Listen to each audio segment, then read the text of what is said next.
Esto es Minuto 28, visión informativa al aire.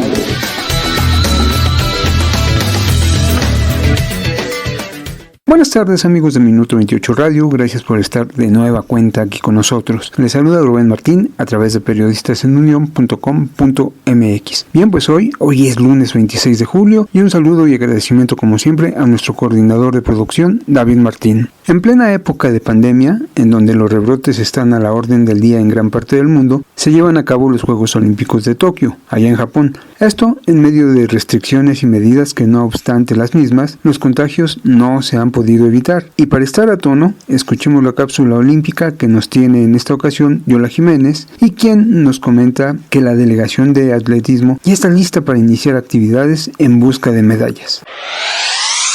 ¿Qué tal, Rubén? Muy buenas tardes, te saludo con gusto como el auditorio. Pues mira, Rubén, la delegación mexicana ya está allá en Tokio 2020-21, donde está llevando a cabo las Olimpiadas.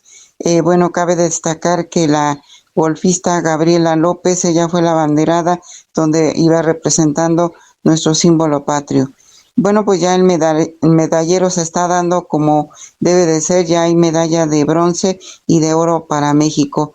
El encendido del pebetero es lo que une a todas las naciones, a todos los atletas del mundo para que participen, y ahí se hace una fraternidad, no hay rivalidad, sino solamente van ellos a competir con sus pruebas pendientes que tienen y con las que se han preparado. Para la otra semana, el 26 y 27 de julio, ya estará presente allá la delegación mexicana en las siguientes pruebas de la marcha de los 20 kilómetros, 50 kilómetros y maratón. Esto va con el contingente de los marchistas y maratonistas que serán presentes para que la prueba va a ser en la primera semana de agosto.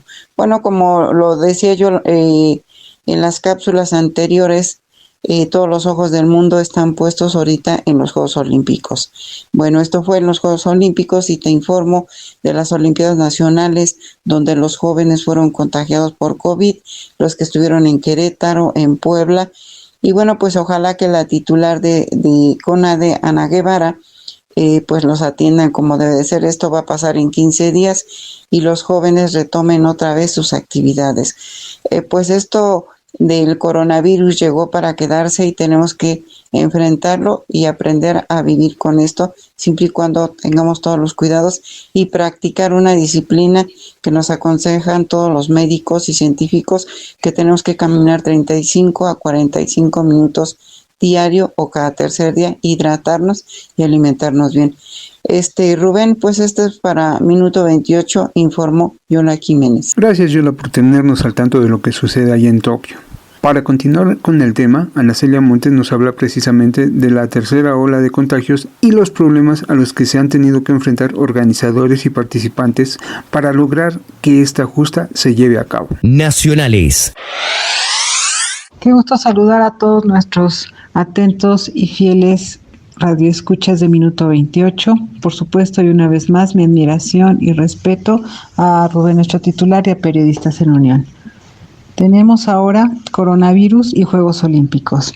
Y no podría ser de otra manera, porque contra todas las predicciones y todos los temores en todo el mundo, literalmente hablando, se están llevando a cabo las Olimpiadas correspondientes al año 2020. Esto fue un año de retraso.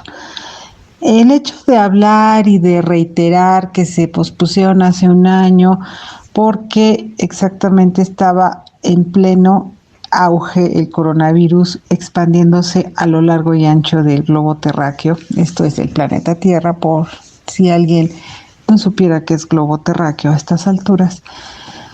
Resulta y sucede que el viernes pasado, 23 de julio, se inauguraron, siendo que ya había encuentros previos como los de fútbol, donde por cierto México venció a Francia en el fútbol olímpico, pero ¿qué creen? Ya Japón le ganó a México, así que a ver cómo le va a México en este fútbol olímpico y en general a la delegación mexicana, ¿no? Porque hay la esperanza de que se traigan varias medallas, que coloquen en alto el nombre de nuestro país y que por supuesto siempre está el anhelo de todos que se escuche nuestro himno nacional a la hora de la premiación, evidentemente con medalla de oro. Bien, pero retomando esto de los Juegos Olímpicos retrasados un año, hay que tener muy en cuenta, o no hay que perder de vista, o hay que seguirlo teniendo en cuenta, o como prefiera el ciberradio escuchar, nombrarlo, que seguimos en pandemia. Esta pandemia de coronavirus que inició finalmente en 2019 en China y que se expandió a lo largo de 2020 y que sigue en 2021, pues está presente en nuestra vida. Digo, es algo que no necesito reiterarlo porque todo el mundo lo tenemos como muy claro, ¿no? Sin embargo, a mí me llama la atención cómo a estas alturas, cuando por lo menos en nuestro país y en Estados Unidos, estamos ya en pleno auge de la tercera ola, esa tan temida y anunciada y llegada ya hace ya mes y medio prácticamente, ¿no? Y reconocida además por el subsecretario Hugo López-Gatell y por la gobernadora de la Ciudad de México, Claudia Sheinbaum, que sobre todo que Claudia Sheinbaum decía que no veía así como vestigios de que venía la tercera ola a la Ciudad de México y resultó que sí. Bien, retomando otra vez lo de los Juegos Olímpicos, una justa internacional que evidentemente genera muchas expectativas en todos los países participantes, porque pues sí es padre, ¿no? Como lo dije hace un momento, ver ondear la bandera de la nación propia, escuchar el himno nacional, retumbar, ver a los atletas coronarse con las medallas, sobre todo la de oro, ¿no? Eso es padre, eso es altamente gratificante, aunque uno pues ni siquiera no salga a nada, ¿no? Ni siquiera practique ningún deporte. Pero bueno, como país está ese orgullo.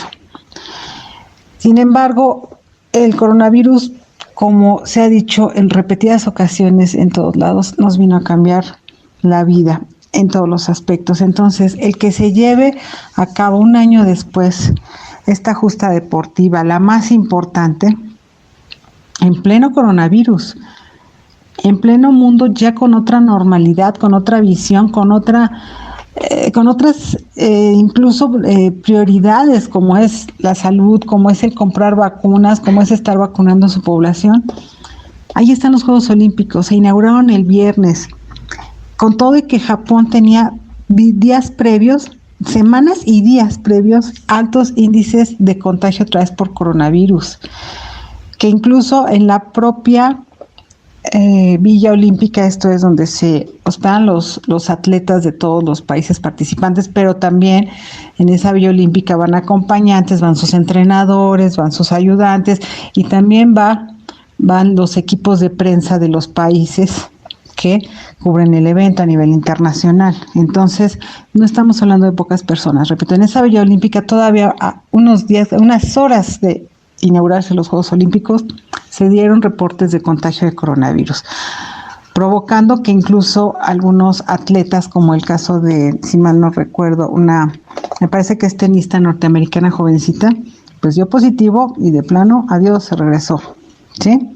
Entonces, con todo y que el gobierno japonés, que seguramente está haciendo todo lo posible por mantener protocolos de sanidad súper estrictos, pues no es posible, ¿no? Con tanta gente reunida es muy complicado. Con todo y que, volviendo al fútbol, pues por lo menos ahí el estadio o los estadios en donde se está llevando a cabo el fútbol olímpico están vacíos, salvo están obviamente los jugadores, su equipo técnico, etcétera, pero no se ven en las gradas al público, a los fanáticos, a los que van a apoyar, a las porras, pues. Entonces, si así va a estar la tónica de los Juegos Olímpicos, le agregará un elemento más de peculiaridad a esta justa de por sí ya peculiar e histórica, que sin estar el mundo en guerra, como fue en el caso de la Primera Guerra Mundial y la Segunda Guerra Mundial, que provocaron la cancelación de 3 Juegos Olímpicos,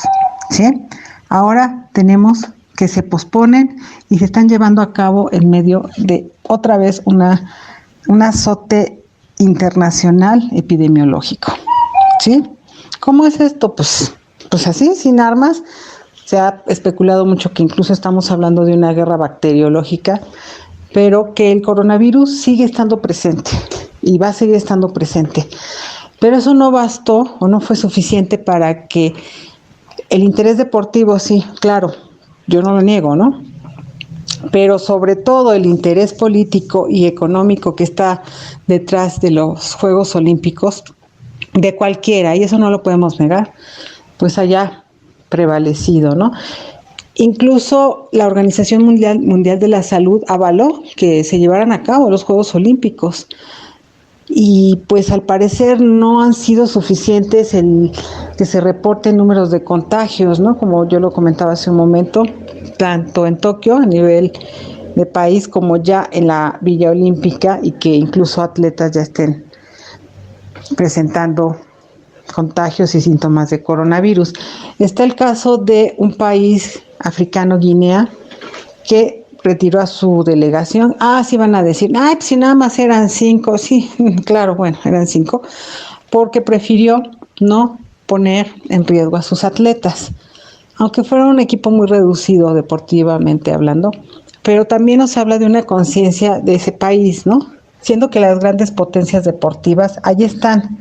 Y sí, claro, cosechando medallas, y claro que colocándose en el medallero, y claro que están los patrocinadores, sí, las marcas, y claro que por supuesto otra peculiaridad más de estos Juegos Olímpicos es que, por lo que tengo entendido, van a reducir su tiempo. ¿Esto a qué se refiere? A que van a ser, me parece que 3 semanas en lugar del mes y fracción que se acostumbraba para los Juegos Olímpicos. Y bien, recordemos que cada 4 años el mundo se vuelve una gran aldea global en términos de Marshall McLuhan en cuanto al alcance de los medios de comunicación masiva. Esto es, que gracias a los medios de comunicación, y bueno, ahora más teniendo internet y redes sociales, todo el mundo está prácticamente cableado, esto es, interconectado. Todos sabemos qué está pasando allí en Tokio, porque además de que nos platican todo lo que está sucediendo en las justas deportivas, también la vida, obra y cultura de, en este caso, de Japón, lo cual también está muy bien, muy padre, incluso con cuestiones de humor, excelente.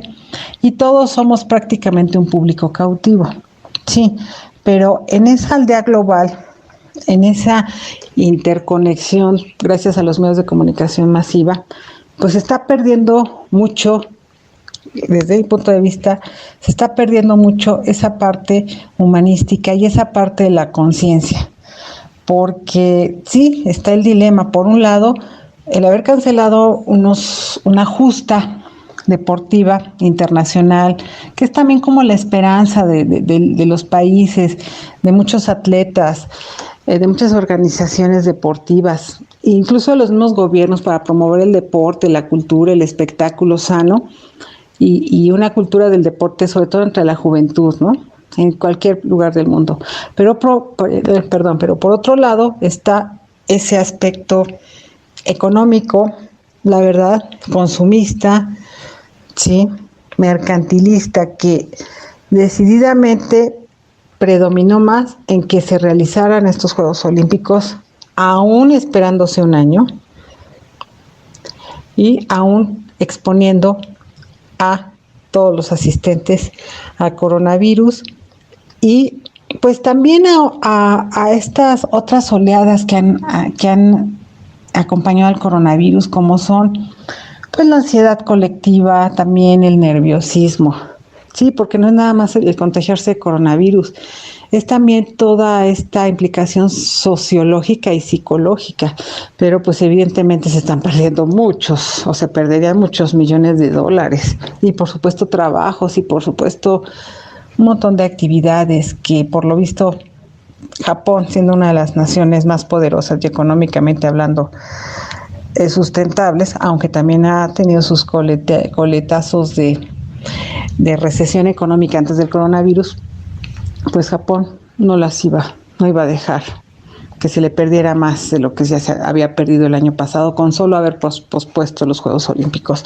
Entonces habrá que ver qué sucede con el Mundial, porque ya estaríamos prácticamente a Recordemos que son cada 4 años los juegos y cada 4 años los mundiales de fútbol, y son primero los juegos y a los 2 años el mundial de fútbol, porque evidentemente con esta cuestión de la pandemia por coronavirus, pues también se tendrá que plantear cómo va a ser, y que evidentemente me queda claro que no se va a suspender y a posponer, porque además del fanatismo de todo y las porras y que todo el mundo se quiere poner la playera de su equipo favorito de fútbol, pues el dinero, billetito habla, no se puede perder tanto, claro que no. Y bueno, pues vamos a ver qué sucede. Saludos. Dándole un giro a la información, Felipe Delín, presidente de la Federación Internacional de Comunicadores, bajo el título La ley se aplica, no se consulta, trata el tema de la consulta que próximamente se llevará a cabo en nuestro país, y la cual no representa más que un gasto generado por un capricho de nuestros gobernantes cuando los recursos pudieron aplicarse en otros rubros. Política. Hola Rubén, muy buenas tardes. Te mando un saludo para ti, para tu equipo de producción, para tu público que semana a semana nos escucha en Minuto 28, radio y TV. Escúchanos por Spotify. Un saludo también para la Federación Internacional de Comunicadores.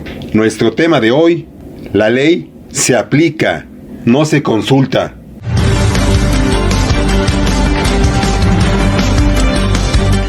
¿Qué es la consulta popular?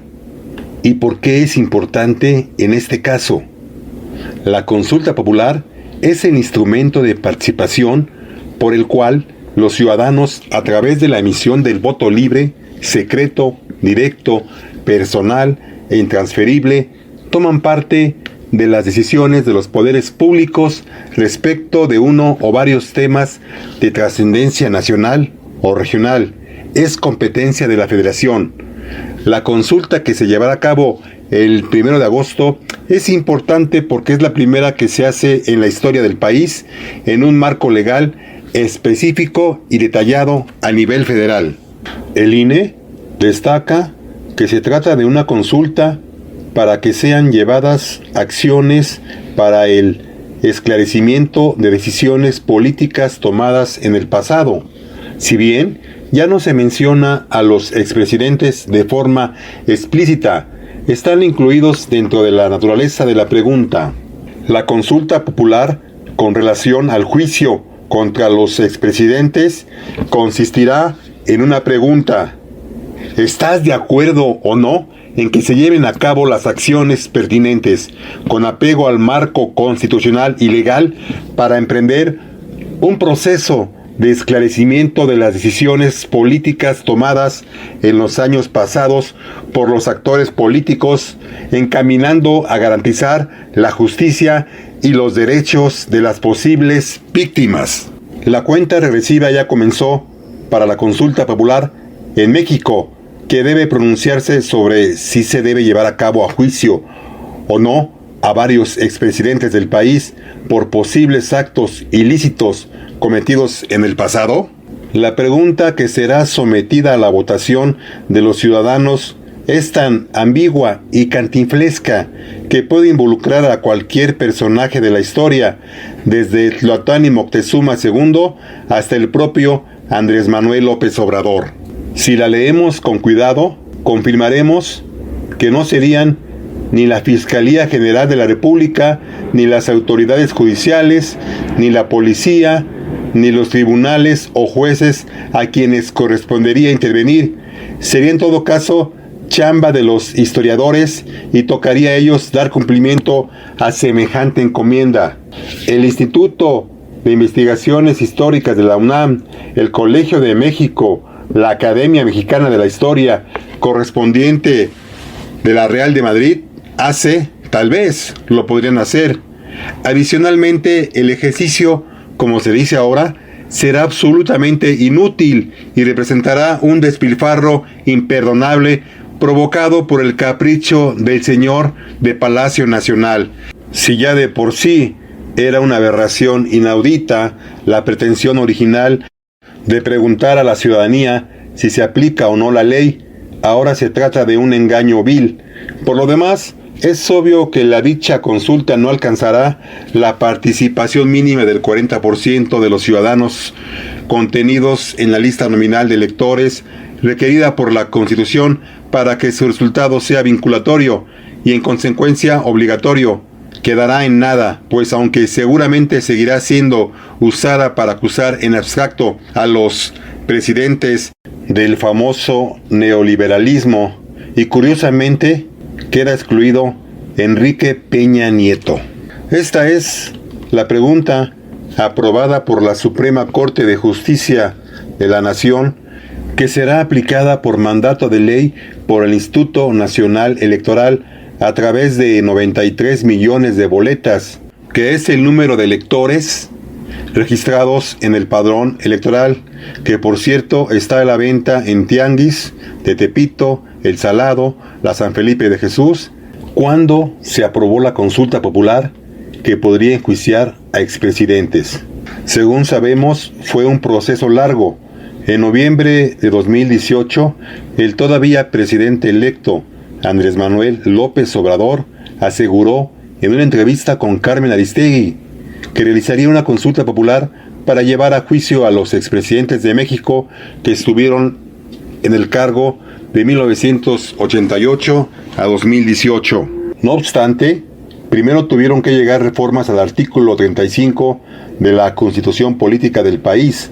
Esas reformas se aprobaron por los congresos locales del país en noviembre de 2019 y luego se publicaron en el Diario Oficial de la Federación en diciembre del mismo año, con lo que entraron en vigor. En este momento es cuando realmente comenzó el camino para tener la consulta popular que ahora se está promocionando. El 15 de septiembre de 2020, López Obrador, ya con más de un año y medio en el cargo, propuso de manera formal al Senado de la República la pregunta para la consulta popular, la cual decía lo siguiente: ¿estás de acuerdo o no con que las autoridades competentes, con apego a las leyes y procedimientos aplicables, investiguen y en su caso sancionen la presunta comisión de delitos por parte de los expresidentes Carlos Salinas de Gortari, Ernesto Zedillo Ponce de León, Vicente Fox Quesada, Felipe Calderón Hinojosa y Enrique Peña Nieto, antes, durante y después de sus respectivas gestiones? De acuerdo con el artículo 35 de la Constitución, el Congreso puede convocar a una consulta popular a petición del presidente de la República. Una vez completada la petición del presidente, la Suprema Corte recibió el mismo 15 de septiembre la solicitud de consulta popular del Senado y en menos de un mes la Corte avaló la consulta popular, pero con un cambio en la pregunta. ¿Cuál es la pregunta que se verá en la consulta popular? Mientras que la pregunta que propuso López Obrador al Senado incluía los nombres de expresidentes, la Corte los eliminó para hacerla de Corte General y en el marco de la ley. La pregunta, por ende, quedó de esta manera y es la que se verá en las boletas de votación. ¿Estás de acuerdo o no en que se lleven a cabo las acciones pertinentes con apego al marco constitucional y legal para emprender un proceso de esclarecimiento de las decisiones políticas tomadas en los años pasados por los actores políticos, encaminado a garantizar la justicia y los derechos de las posibles víctimas? ¿Pero qué dicen los expresidentes? La reacción más extensa fue de parte del expresidente Felipe Calderón, quien dio a conocer su postura en una serie de tuits el 15 de septiembre, mismo día que López Obrador hizo la petición de consulta popular al Senado. Dijo Felipe Calderón en esa ocasión: la petición de López Obrador de consulta de juicio a expresidentes es violatoria de garantías elementales como la presunción de inocencia, el debido proceso legal, justicia por tribunal independiente, investigación exclusiva del Ministerio Público, protección de vida, honra y dignidad. Los expresidentes Carlos Salinas de Gortari, Ernesto Zedillo y Enrique Peña Nieto no han hecho comentarios respecto de la consulta popular que los podría llevar a juicio. organizaciones civiles y políticas exigieron al presidente Andrés Manuel López Obrador detener la farsa de la consulta popular que él promueve con el argumento de juzgar a los exmandatarios del periodo neoliberal.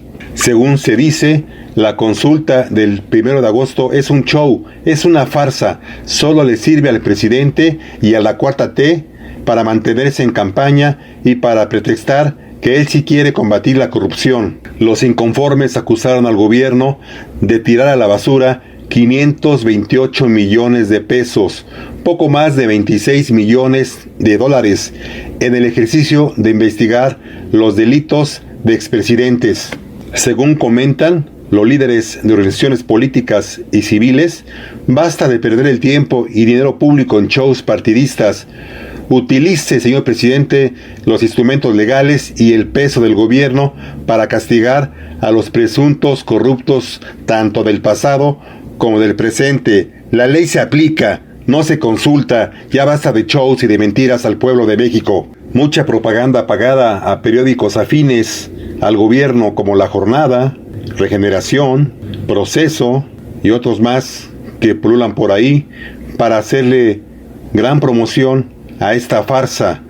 Los partidistas de Morena están en las calles, afuera de los metros, de los mercados, engañando a la gente de un posible enjuiciamiento a expresidentes del periodo neoliberal.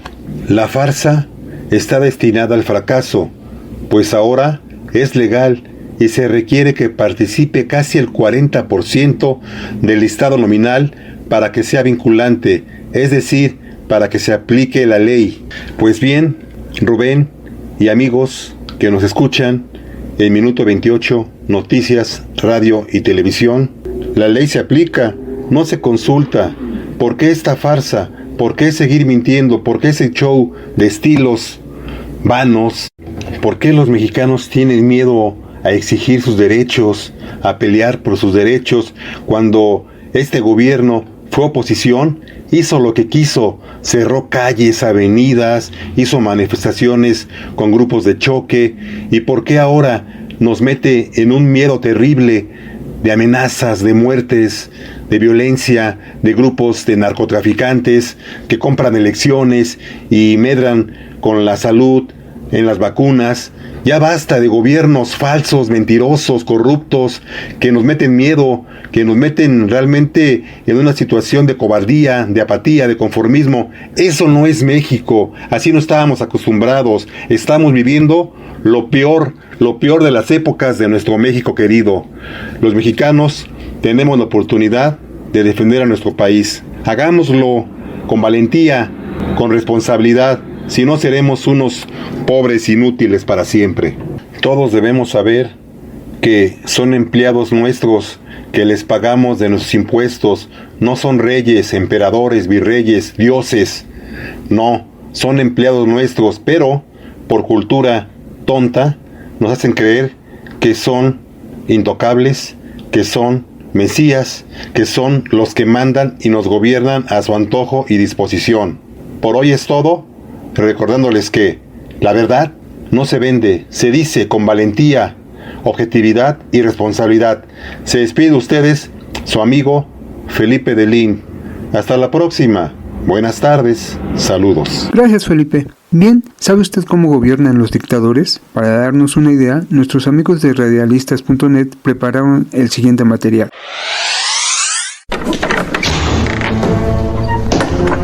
La gallina de Stalin. No quiero más ineptos en el Kremlin. ¿Ha quedado claro o tengo que enseñarles? Bukharin. Ajá. Bukharin, tráeme una gallina. ¿Una gallina, camarada Stalin? Sí, una gallina. Enseguida, camarada Stalin. ¿La quiere viva o muerta? ¿Pero qué puedo hacer yo con una gallina muerta? ¡La quiero viva! A la orden, camarada Stalin. La orden la daba Joseph Stalin, quien dirigió la Unión Soviética con mano de acero durante 30 años. No en vano su apodo Stalin significaba precisamente eso, hombre de acero. Aquí tiene, camarada Stalin, una gallina. Muy bien, Bujarin. Ahora, miren con atención a este triste animal. Yo me crié rodeado de estas estúpidas aves Ngori y aprendí mucho de ellas. Entonces, Stalin empezó a desplumar a la gallina mientras la agarraba del cuello. La oficina se fue llenando de plumas y sangre, mientras Bujarin y los demás militares observaban sin abrir la boca. ¿Lo ven? Ya no puede casi ni respirar, estúpido pajarraco. Stalin dejó caer el animal al suelo. Ahora, atención, porque lo que van a ver es la mejor lección sobre política que hayan recibido jamás. Stalin metió la mano llena de sangre en su bolsillo, sacó un puñado de granos de trigo y empezó a dejarlos caer mientras caminaba despacio y en silencio por toda la habitación. La gallina, moribunda, buscó con el pico los granos y empezó a seguir a Stalin. ¿Lo habéis entendido ya o tengo que explicarlo? Ven a esa estúpida gallina casi desollada, desangrada y sin aliento. Pues la mayoría de los pueblos son como ella, masas estúpidas. Puedes causarles dolor, humillarlos, incluso torturarlos. Pero seguirán obedeciendo a sus gobernantes. ¿A cambio de qué? De nada. De migajas. De unos cuantos granos de trigo. De un hueco en la dacha. De 1 litro de vodka. De cualquier miseria. ¿Y por qué? Porque dependen de esa miseria para sobrevivir. Y porque desean sobrevivir como sea, aún arrastrándose como esta miserable gallina. Muchísimas gracias, camarada Stalin. Ha sido muy, ¿cómo decirlo? Muy aleccionador su ejemplo. Un gran discurso, como acostumbra siempre. Stalin respiró satisfecho, y el hielo de su mirada se posó en sus militares, más duro que el que paralizaba el río Moscova, más frío que el aire que cortaba la piel en Siberia, y más aterrador que la palabra de ninguno de los zares que lo antecedieron. Él era el secretario general del partido, el líder supremo, el hombre de acero. Pocos años después, Bujarin, como tantos del Ejército Rojo, sería también perseguido, torturado y ejecutado por su gran líder. Y Josip Stalin pasaría a la historia como el gran dictador y como uno de los mayores asesinos de todos los tiempos.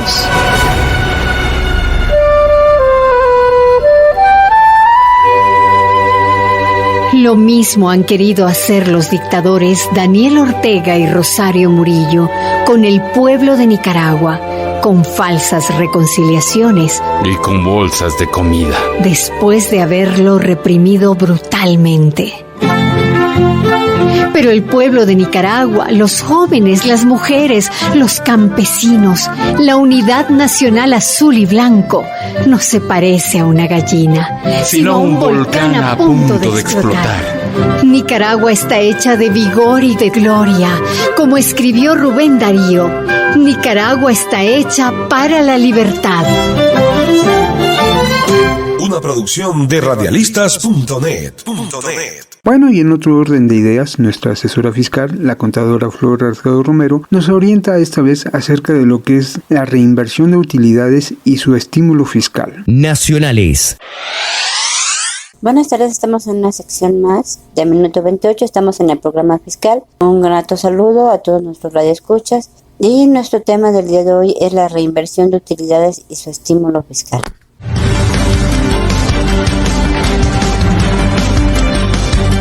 Como parte de la reforma a la Ley de Impuestos sobre la Renta del ejercicio 2014, se agregó la retención del 10% sobre dividendos pagados a personas físicas o residentes en el extranjero. independientemente si estos provenían de la cuenta fiscal de utilidad fiscal neta.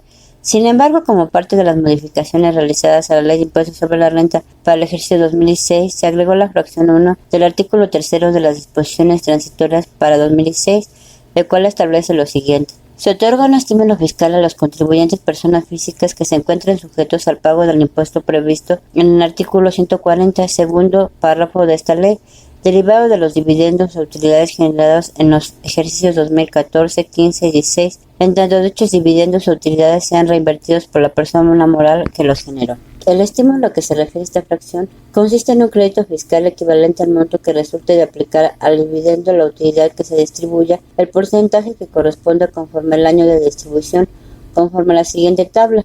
El crédito fiscal que se determine será acreditable únicamente contra el impuesto sobre la renta que se deba de retener y enterar en los términos del segundo párrafo del artículo 140 de esta ley.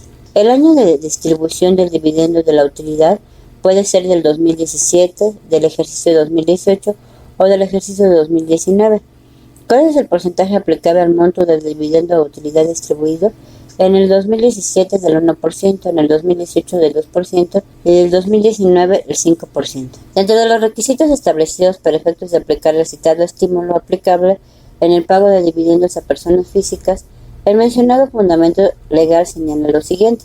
Las personas morales cuyas acciones no se encuentran colocadas en bolsa de valores concesionadas en los términos de la Ley del Mercado de Valores que aplican el estímulo a que se refiere esta disposición, deberá de optar por dictaminar sus estados financieros de conformidad al artículo 32A del Código Fiscal de la Federación.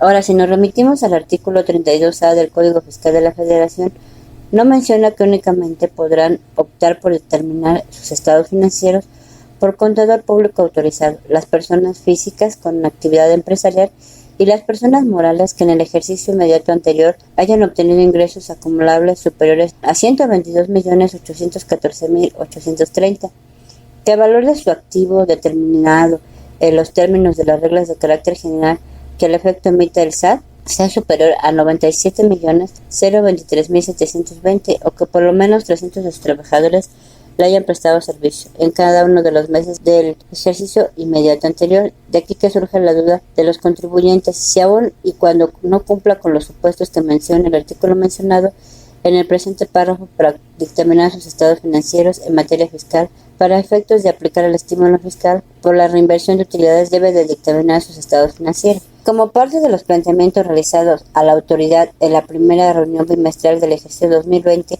por los coordinadores nacionales de los síndicos del contribuyente de la Federación Nacional de la Asociación Mexicana de Colegios de Contadores Públicos y de la Confederación de Cámaras Nacionales de Comercio, Servicios y Turismo, se realiza el cuestionamiento mencionado en el párrafo anterior a la autoridad atendiendo a lo siguiente. Atendiendo a la literalidad del artículo 3 de las disposiciones de vigencia temporal de la Ley del ISR 2016, fracción 1, cuarto párrafo, las personas morales cuyas acciones no se encuentren colocadas en la bolsa de valores concesionadas en el término que se aplique en este estímulo deben optar por dictaminar sus estados financieros. Entonces, como vemos, bueno, pues este es un estímulo que se tiene que aplicar.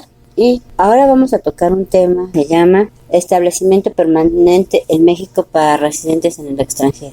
De acuerdo al artículo 2 de la Ley de Impuestos sobre la Renta, cualquier lugar de negocios en el que se desarrollen parcial o totalmente actividades empresariales o se presten servicios personales independientemente será considerado un establecimiento permanente en el país. En la actualidad, estamos viviendo un incremento de las transacciones económicas con otros países derivado de la globalización. Es común que como contadores asesoremos o laboremos en empresas que desarrollan sus actividades con proveedores en otros países o son parte de grupos transnacionales. La OCDE, que es la Organización para la Cooperación y el Desarrollo Económico, ha publicado el Plan de Acción de Erosión de la Base Imponible y el traslado del BEPS, que es el traslado del beneficio, el cual tiene como objetivo combatir la transferencia de ingresos a jurisdicciones con escasa o nula tributación, o lo que es el paraíso fiscal, por lo que es indispensable conocer el término establecimiento permanente. Bueno, pero ¿quiénes deben de pagar el impuesto sobre la renta en el país?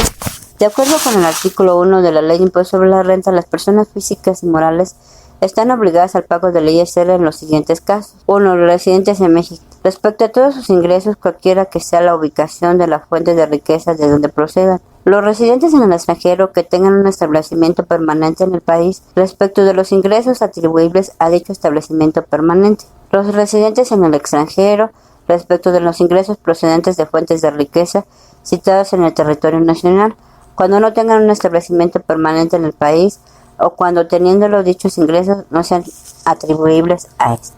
Como podemos observar, no nada más los residentes en el país están obligados al pago del ISR, por lo que reitero la importancia de entender el concepto de establecimiento permanente. Para esto voy a mencionar un ejemplo.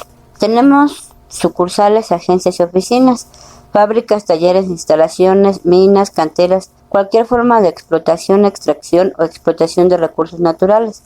No obstante a lo mencionado anteriormente, cuando un residente en el extranjero actúa en el país a través de una persona física o moral distinta de un agente independiente, se considera que el residente en el extranjero tiene establecimiento permanente en el país, aun cuando no tenga lugar de negocios en el país, si dicha persona habitualmente concluye con contratos celebrados por residente en el extranjero y celebran a nombre por cuenta del mismo, obligan al residente en el extranjero a prestar un servicio. Así como también es importante mencionar que se consideran que un residente en el extranjero tendrá un establecimiento permanente en el país cuando éste actúe en el país a través de una persona física o moral que sea un agente independiente, si éste no actúa en el marco ordinario de su actividad.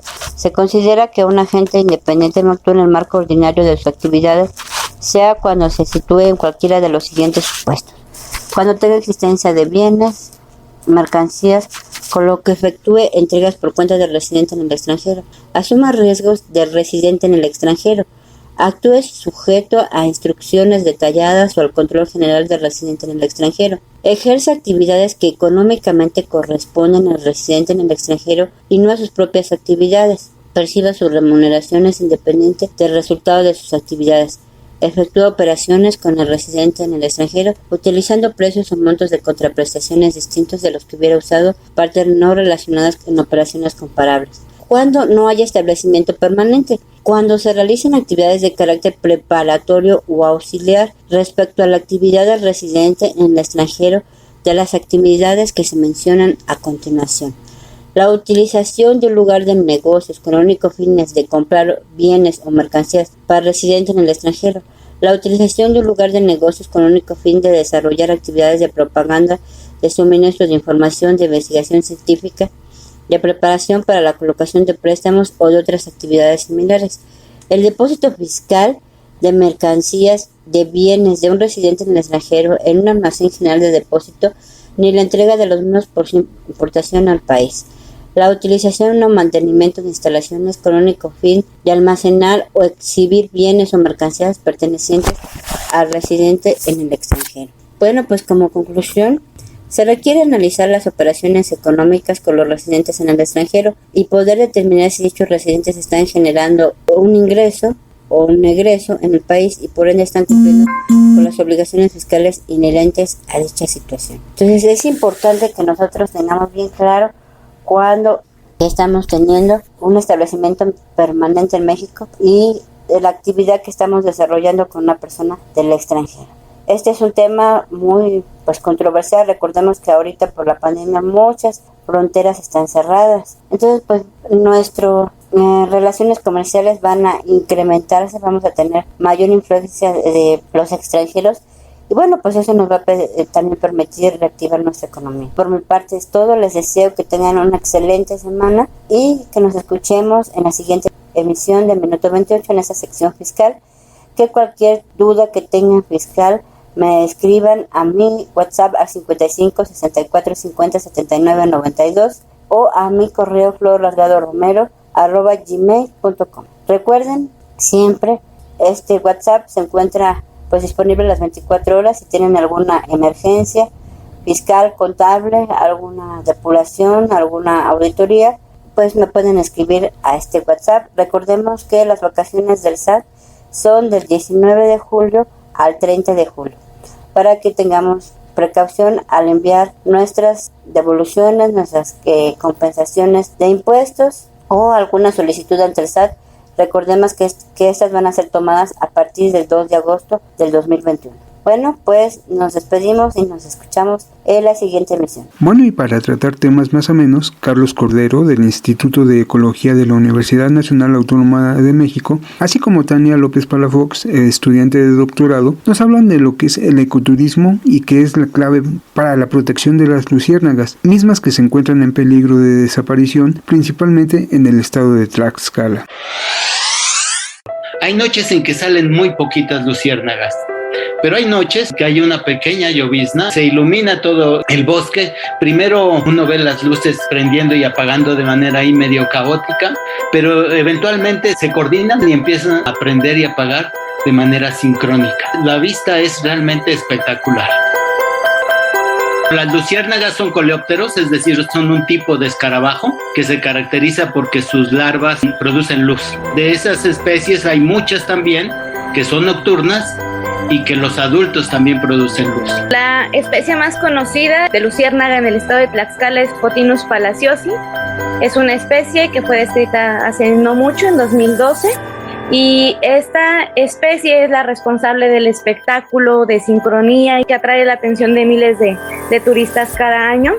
En realidad emergen durante temporada de lluvias porque justamente en esos meses es donde se completa el ciclo como larvas y pupas, y entonces durante la temporada de lluvias es cuando salen como adultos. En esta temporada los recursos son muy abundantes y hay muchísima humedad, lo que permite que los huevos se mantengan húmedos, que en muchos organismos tardan aproximadamente como un mes en eclosionar.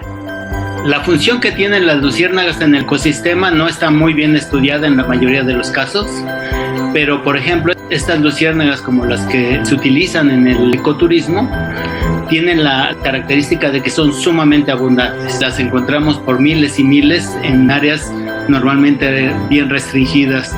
Entonces, si nosotros nos imaginamos que esas luciérnagas provienen de larvas que vivían bajo tierra, que se alimentaban de lombrices, caracoles y de babosas, seguramente pues deben de tener un papel muy importante como depredadoras de estos organismos. Por otro lado, también ellas son fuente de alimento de muchos animales. Las arañas se las comen muy felices. Hay algunos saltamontes que también las depredan. Las luciérnagas del estado de Tlaxcala, especialmente Photinus palaciosi, son organismos que se encuentran en grave riesgo porque se enfrentan a muchos factores que pueden llevarlas a su extinción. Estos factores son muy diversos, desde la contaminación lumínica. El calentamiento global es otra de las cuestiones que afectan a las poblaciones de luciérnagas y a Photinus palaciosi. También el ecoturismo, si no es llevado de una manera adecuada, puede impactar muy gravemente las poblaciones de estos organismos. Y además, pues la fragmentación del hábitat debido a que se descapotan terrenos para destinarlos para zonas urbanas o para tierras de cultivo.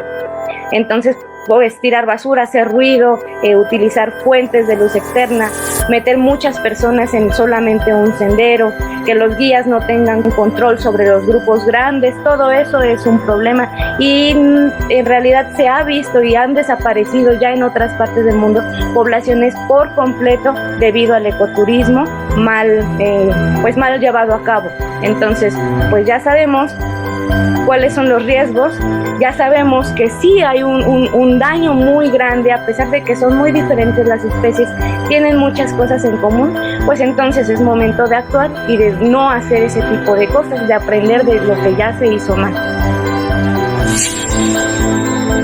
Bueno, y antes de despedirnos, permítanme comentarles que el día de hoy finalizamos una etapa de Minuto 28 Radio. Esto con la intención de reestructurarnos a fin de ofrecerles a ustedes, que nos hacen el favor de acompañarnos en este andar, algunos cambios y novedades. Agradezco infinitamente a la licenciada Angélica Ortiz todo el apoyo y respaldo que hemos tenido de su parte, así como de Periodistas en Unión en general, a lo largo de estos más de 3 años de andar. Gracias, amigos radioescuchas, por estar siempre al pendiente de nuestras emisiones. Gracias a cada uno de nuestros compañeros, los que están y quienes lamentablemente se nos adelantaron en el andar por estos caminos. Sin duda, pronto regresaremos con nuevos bríos y propuestas para darles la calidad de opinión de cada uno de nuestros colaboradores, quienes con sus comentarios nos guían y nos orientan en este andar informativo. Muchas gracias por estar con nosotros y como siempre, nuestro agradecimiento por acompañarnos cada semana en este espacio informativo realizado por Minuto 28 Producciones con la colaboración de las revistas IP, Nuestra Ciudad y Tu Opción, Periodistas en Unión y su red internacional de asociados, así como de la agencia Showhit en la información de espectáculos. Gracias a David Martín, coordinador de producción, y a todo el equipo que hace posible esta emisión. Principalmente, muchas gracias a ustedes por seguirnos. Recordemos que la tercera ola de la pandemia está en pleno apogeo, por eso estemos muy alertas a cualquier síntoma y no bajemos la guardia. Cuidémonos. Mi nombre es Rubén Martín. Hasta la próxima.